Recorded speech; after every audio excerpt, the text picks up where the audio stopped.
Molt bon dia, encetem mes de febrer, avui tot parlant en aquest informatiu del Gran Penedès de temes que tenen a veure amb la salut emocional dels joves, en aquest cas de joves vilafranquins, un tema que acompanyem també d'altres informacions destacades que recordem tot seguit en els titulars. L'Ajuntament de Vilafranca ha impulsat un programa de suport emocional per joves escolaritzats en els programes de formació i inserció de Vilafranca.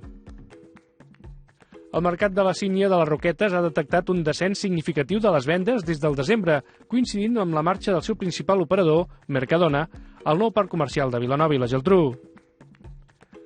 L'escriptora i mestra vendrellenca Gemma Ventura presenta la seva primera novel·la, La llei de l'hivern, guardonada amb el Premi Josep Pla, una història introspectiva sobre el sentit de la vida, la solitud i l'amor.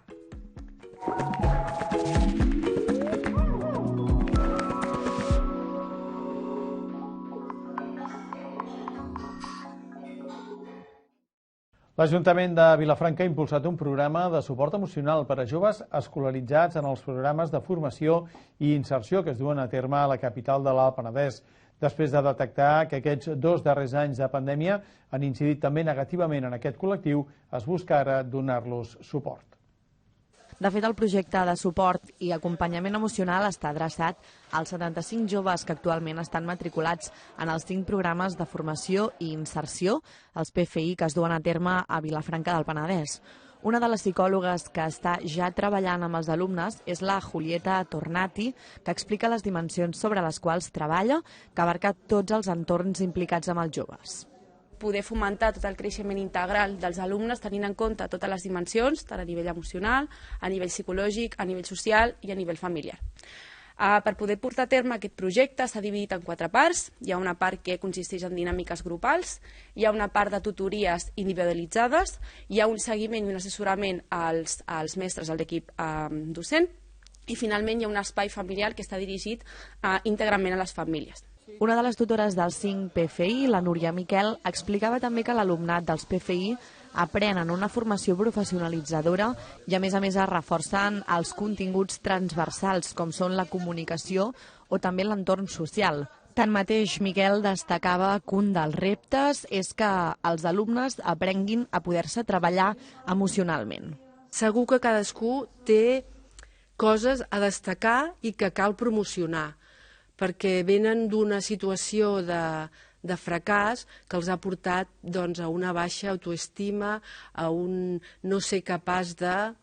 i que amaguen, en tota aquesta experiència que han viscut, darrere hi ha una part emocional molt dolguda i molt indignada. Per la seva part, la cap de Servei d'Educació de l'Ajuntament de Vilafranca destaca la responsabilitat de les administracions públiques a nivell d'acompanyament en l'educació formal.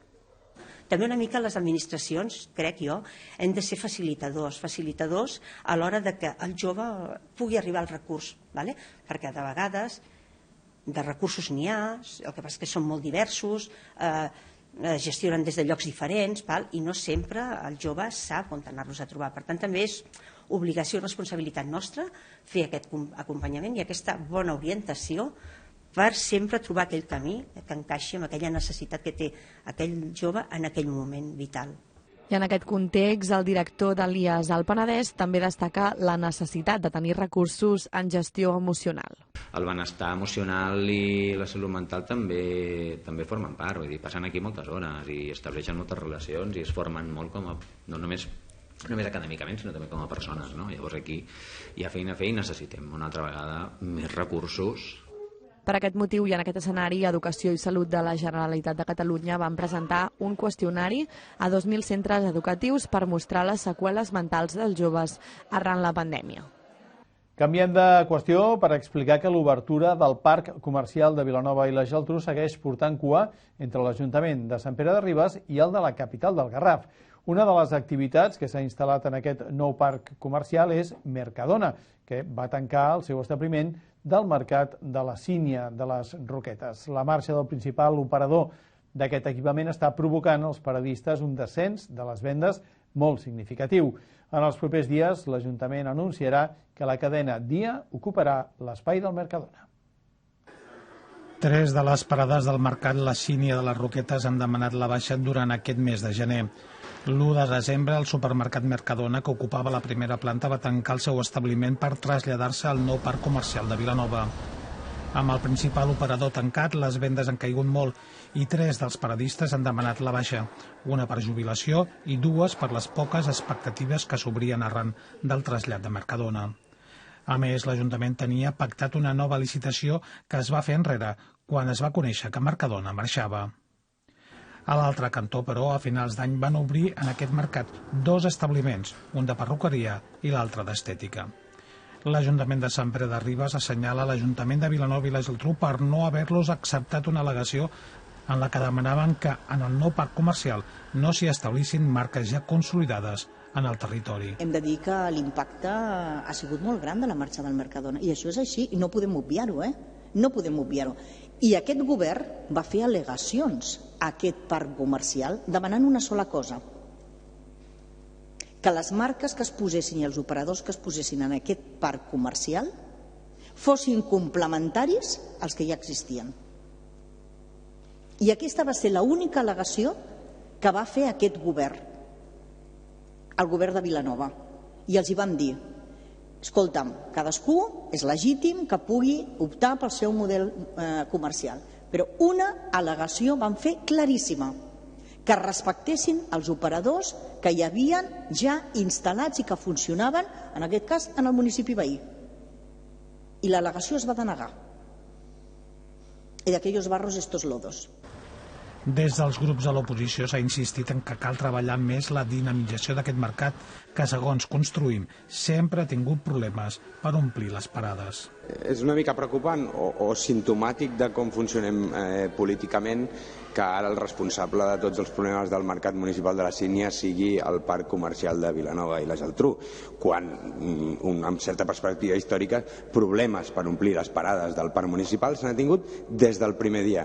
D'entrada perquè segurament el model econòmic amb què es va dissenyar i les previsions econòmiques amb què es va tirar endavant mai han esdevingut una realitat. Perquè són famílies que viuen allà, famílies que han de marxar a un altre, no sé, negoci o posar el negoci en un altre lloc. La prevenció és el que critiquem que no s'ha portat a terme. Aquest mes de febrer es donarà a conèixer que la cadena de supermercats Dia ocuparà l'espai que ha deixat buit Mercadona. El ple de l'Ajuntament de Sant Pere de Ribes ha agilitzat també el procés per poder tornar a licitar les parades que s'han donat de baixa.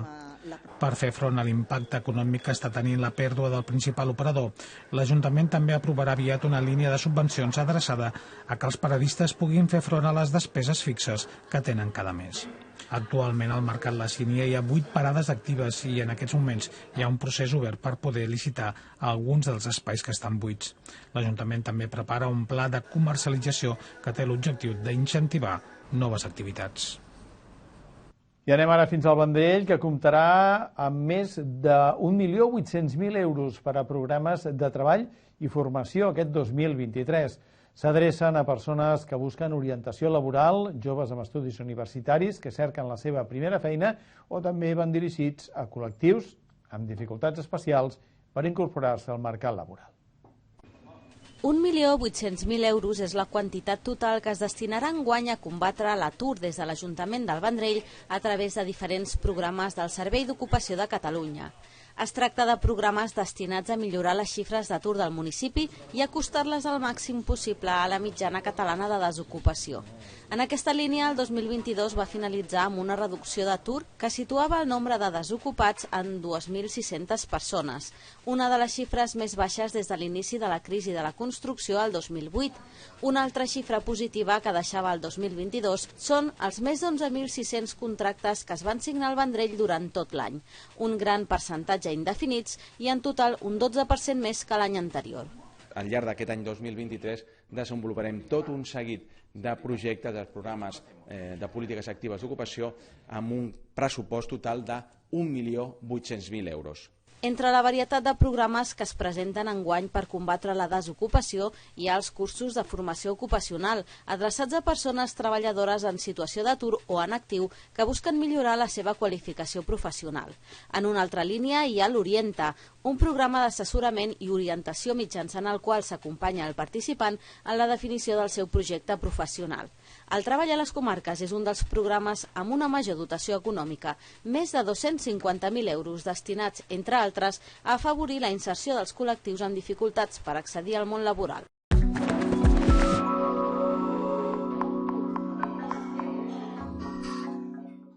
Tot parlant de dotacions pressupostàries, avui hem conegut també que l'acord de pressupostos del Govern de la Generalitat contempla una inversió de 880.000 euros a la comissaria dels Mossos d'Esquadra de Vilafranca.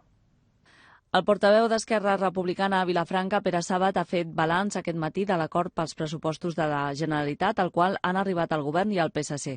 Tot i lamentar que les negociacions s'hagin allargat tant en el temps, Sàbat entén aquest acord com a positiu en el sentit que aporta solucions i respostes a les necessitats, reptes i incerteses que tenim en aquests moments. D'entrada perquè, segons Sàbat, els pressupostos posaran l'accelerador al desplegament de la vegueria, però també perquè contemplen inversions importants en àmbits com la seguretat, la salut i l'habitatge. En matèria de seguretat, Sàbat ha explicat que es preveu una inversió de 880.000 euros provinents de fons europeus per reformar i modernitzar la comissaria dels Mossos d'Esquadra a Vilafranca.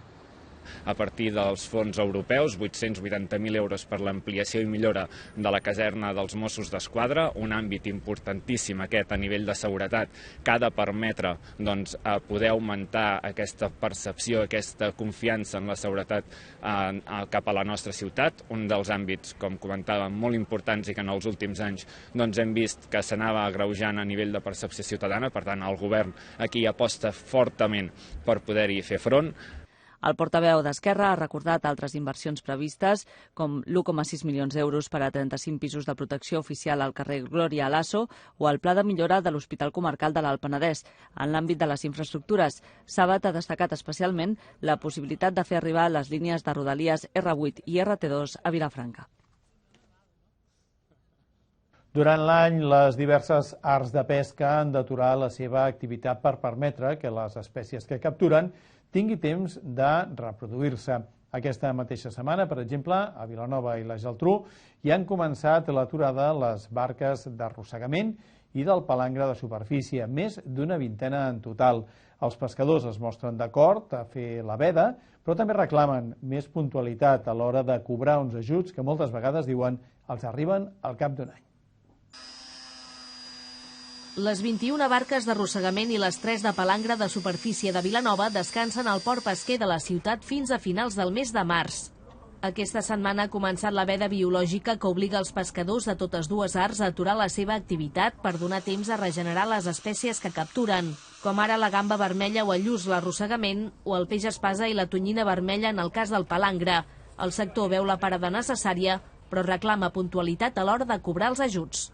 Els mariners poden acollir-se a l'atur, això, mal que bé, els mariners acaben cobrant al cap d'un mes, exactament igual que qualsevol persona que vagi a l'atur, però els armadors, en aquest cas, han d'esperar a que surtin les convocatòries d'ajuts de la Generalitat, de la Direcció General de Pesca, i acaben cobrant a final d'any, amb la qual cosa tenen certs problemes perquè, clar, han d'assolir després, han de suportar el portar les barques a varador, perquè quan ells tenen veda són els períodes que es fan totes les reparacions grans, es treuen a varador i pinten, i tota aquesta despesa l'han d'assumir ells sense cap ingrés. L'Esteban és un dels armadors afectats per aquesta veda biològica. Entén l'aturada i considera que és obligada, però el retard a l'arribada de les subvencions assegura que no ajuda a la subsistència d'un sector que cada vegada compta amb més controls i inspeccions, un fet que complica trobar-hi relleu. Ara tens més tràmits de papers, has de fer el DEA, abans d'entrar al moll no pots entrar sense l'estivada del peix. Sí, que cada vegada tens una burocràcia més gran i cada vegada tens més inspeccions. O sigui que aquí cada vegada tenim més inspectors. Et controlen de Madrid, et controlen d'aquí, et controlen de la Generalitat, tens un control per tot. El que és la gent que ha de vindre a la mar, per molta llenya no ve. Per exemple, el meu fill ja no vol vindre a la mar, ja no hi ha relleu. O sigui, per la part de la barca meva ja no hi ha relleu, ni per part del meu soci ni per part meva. O sigui que el relleu cada vegada es va perdent més.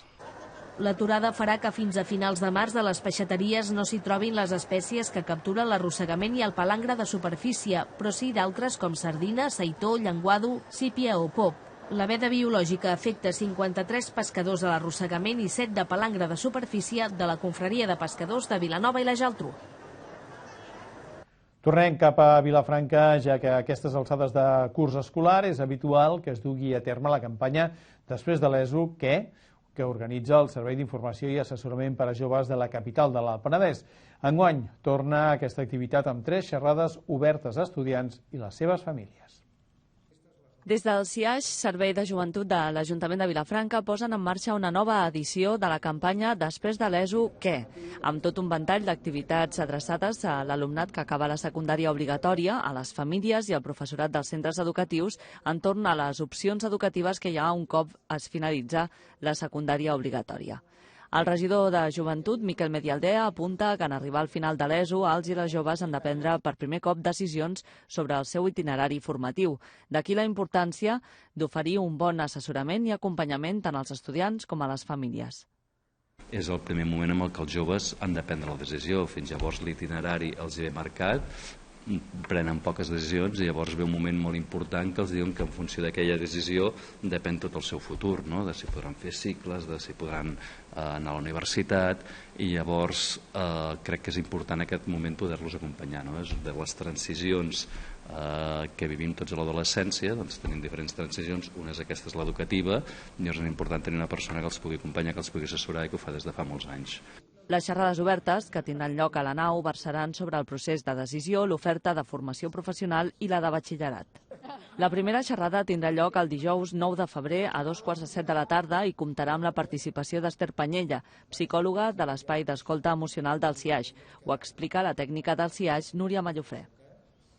Parlarem de, després de l'ESO, el procés de decisió. És a dir, què hem de tenir en compte a l'hora de la presa de decisions.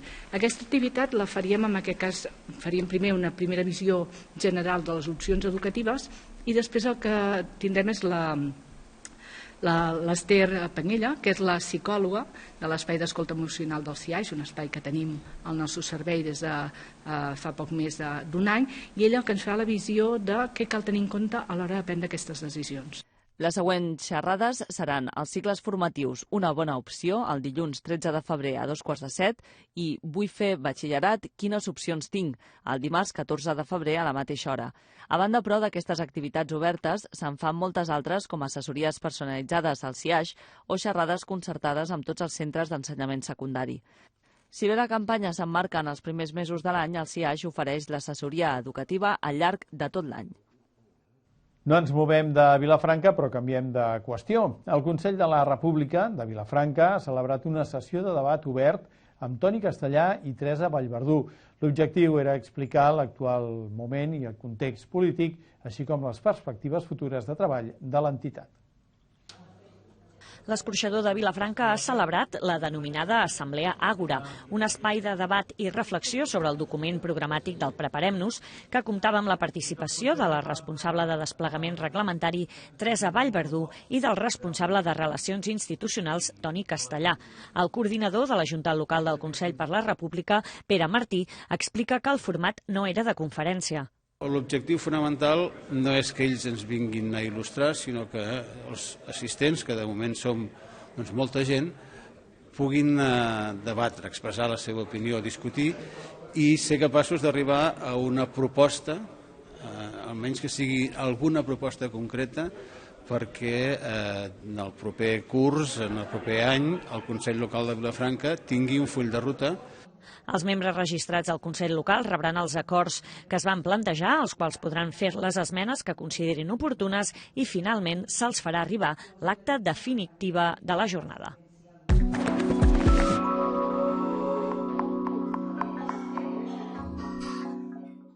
I anem ara fins al Garraf, tot comentant que Sitges ha presentat els actes del Carnaval del 2023. La presentació ha servit per saber més al detall la temàtica que envoltarà els personatges del Carnestoltes i la reina, que serà Venècia. D'altra banda, les rues de Carnaval recuperen els horaris i recorregut d'abans de la pandèmia i es torna a fer també la gala Drag Queen. El que no se sap encara és si les colles del Retiro i els independents tindran ball després de les rues. Un carnaval de Sitges ambientat en Venècia. Aquesta serà la temàtica que envoltarà els personatges del Carnestoltes i la Reina, que per primera vegada l'organitzen dues colles conjuntament. L'arribo del Carnestoltes es farà, com sempre, dijous gras a les 7 de la tarda, però en un gran escenari que anirà de punta a punta de la fregata. Allà mateix, a Majestat, llegirà el predicot i no al balcó de l'Ajuntament, com s'havia fet fins ara. Tot el projecte està vinculat amb l'òpera de la Fenice, de Venècia, i el que és el teatre del Liceu. Aquest teatre es va cremar, aquests dos teatres s'han cremat en la història, i llavors els dos personatges renaixeran d'aquestes cendres. I és una mica l'essència que es vol portar. A més, en aquest mateix espai, el diumenge abans es farà la segona gala Drag Queen, amb més de 700 persones sobre l'escenari i amb dracs vinguts d'arreu. L'esdeveniment està coordinat també per l'organitzador de l'Arribo, que aposta per optimitzar recursos. Una altra de les novetats del Carnaval, a causa de la dimissió de la presidència de la comissió, és que la Rua d'Antes l'organitzarà la Colla Huertos, el concurs de mestres xatonaires al Casino Prado, i que només hi haurà un concert del Fardo, organitzat per Barraques. Envers aquesta situació, el que hi ha hagut ha estat una col·laboració i una entesa molt important entre entitats i Ajuntament, amb els companys de regidoria i govern en aquest sentit, i això ha fet que es pugui tirar endavant tota la programació. A més, s'han buscat i s'han treballat col·laboracions i s'han recuperat, diguem-ne, no actes, sinó que hi ha, per exemple, el Prado ha recuperat el concurs de mestres xatonaires, Barraques ha recuperat el Fardo, la Colla Huertos ha recuperat la Rua d'Antes. Per tant, s'ha treballat d'una manera diferent i jo crec que una manera molt bé. Pel que fa a les rues, com ja us va avançar Canal Blau al novembre, recuperen els horaris d'abans de la pandèmia. A 7:45 de la tarda la de diumenge i a les 9 del vespre la de dimarts, tot i que les infantils seran a les 12. A més, totes les rues acabaran al cap de la vila. D'altra banda, com el Retiro no podrà fer ball dins del Saló Teatre, l'Ajuntament està estudiant posar una carpa per encabir les 1.000 persones que es quedarien sense festes després de les rues. De moment, però, i a 15 dies per l'inici de la festa, no hi ha res tancat. El que nosaltres volem, evidentment, és que la gent pugui gaudir d'oci, que tinguin espais i poder també tenir diversitat d'espais per fer oci. Per tant, estem buscant encara una alternativa, encara no la tenim tancada, la veritat. Pel que respecta a la seguretat, es tornarà a activar un dispositiu amb més de 1.000 efectius de cossos de seguretat, s'instal·larà un punt lila, s'incentivarà un consum responsable d'alcohol i es fomentarà l'aigua. A més, les colles podran veure de nou dins del recorregut de les rues del Carnaval. I encara en clau de festes de Carnaval, Cubelles també ha presentat avui els seus actes que tornen ja, diuen, a la plena normalitat i amb la Rua de Carrosses i Comparses de dissabte com un dels plats forts de la festa. Precisament les inscripcions per poder participar-hi s'han obert avui. Un carnaval, el de Cubelles, que es torna a coordinar amb els carnavals del Penedès Marítim per unificar criteris, normatives i horaris. El sermó de Sa Majestat Carnestoltes obrirà el Carnaval de Cubelles el dijous gras. Així es va fer l'any passat, com una prova pilot. El format va agradar i es repeteix enguany aquesta proposta a les 7 a la plaça de la Vila. És l'aposta per donar protagonisme a la figura del rei Carnestoltes, enguany també molt present al cartell de la festa.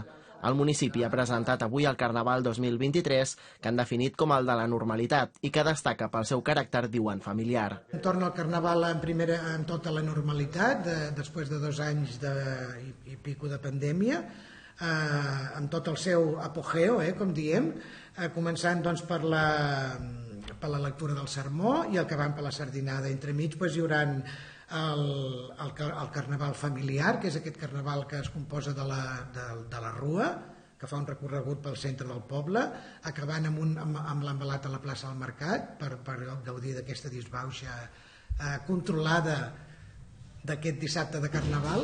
La cercavila del Carnaval és precisament el plat fort de la festa. La Rua de Carrosses i Comparses enguany no tindrà topall de grups participants, a diferència de l'any passat, però sí que des de l'Ajuntament només es farà una aportació econòmica als primers 40 grups inscrits. En total es donaran 8.000 euros en premis, 250 euros per carrossa i 100 euros per comparsa. Es fa una crida a la participació, a gaudir de la festa, però també a fer-ho amb sentit comú. La subvenció li han canviat el nom i li donem format de premi i així doncs, a l'hora dels accés a aquest premi per participació, val a dir, no és un premi de qui és més guapo ni més bonic, sinó és simplement la mateixa subvenció que l'hem canviat de nom perquè a efectes legals tot sigui molt més àgil. Una altra cosa que també sempre anunciem, nosaltres no prohibim l'alcohol a les carrosses ni als grups, però demanem seny a l'hora de fer aquesta rua. Les inscripcions per participar a la rua s'han obert avui i com a novetat també es pot fer a través de la nova aplicació mòbil Tràmit Smart App. La rua, com és habitual, sortirà a 6:45 dissabte des de la Rambla de Pau Casals i després hi haurà 2 concerts a la carpa de la plaça del Mercat.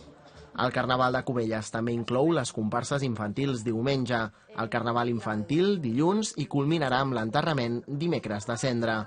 I aquests dies ja se sap qui manarà, perquè la presentació d'avui del Carnaval de Cubelles així ho ha fet saber. No li heu de fer cas a aquestes dues senyores. Re. Ni seny diu que ha de tenir aquella senyora, la senyora alcaldessa diu que ha de tenir seny. Res, ni seny ni coneixement. Hem de cardar molt, fet dius bauxa a tope i fer-me cas a mi, que sóc sa majestat rei Carnestoltes. I acabarem amb un apunt cultural, tot recollint que avui es posa a la venda La llei de l'hivern, la primera novel·la de la vendrellenca Gemma Ventura, guanyadora del Premi Josep Pla d'aquest any. Aquest dissabte a les 12 del migdia es presenta el llibre a la Fundació Apel·les Fenosa del Vendrell, en un acte que comptarà amb un atractiu acompanyament musical. L'autora ens ha acollit a casa seva per parlar sobre el premi, la novel·la i el que l'impulsa a escriure. Jo sempre he volgut escriure un llibre i d'alguna manera m'ho negava a mi mateixa perquè és el que em feia més respecte, no? I per tant haver publicat un llibre és haver vençut una lluita contra mi mateixa. A mi els llibres m'han acompanyat sempre, m'han ajudat a entendre'm a mi i sobretot a entendre els altres. Jo he volgut fer una ficció perquè no m'interessava gens fer un retrat de mi mateixa, això no tinc cap mena d'interès, m'agrada més això, el punt imaginatiu. Hi ha moltes coses que són inventades, però dintre d'aquesta invenció parteixes del que has vist. O sigui, parteixes del que has viscut, del que has vist en els altres, del que t'has imaginat que podria passar. O sigui, gairebé és com un jo eixamplat, no? Per tant, hi ha una part de mi, però hi ha una part de mi barrejada amb una capacitat això d'inventiva que a mi m'interessa molt. La imaginació crec que és la qualitat més important que tenim els humans i jo aquí l'he fet anar molt.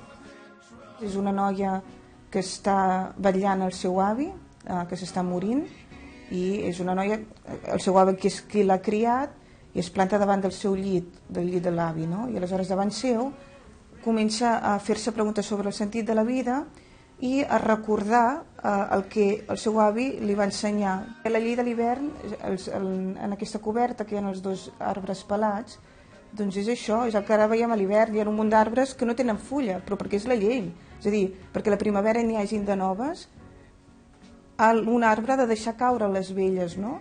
I per tant en aquest llibre passa el mateix, aquesta noia ha de saber deixar anar, o sigui, l'avi, el món d'infantesa, l'home que estimava i que com un fantasma encara està per dintre seu, i saber deixar anar és molt difícil, perquè a vegades ho voldries i no pots, no depèn de tu, però sí, crec que és important perquè és que si no pots rebre allò nou.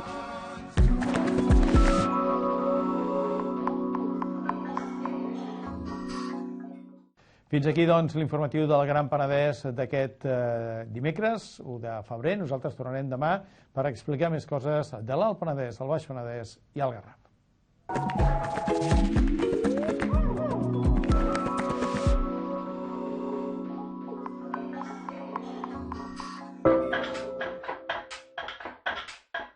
Yeah.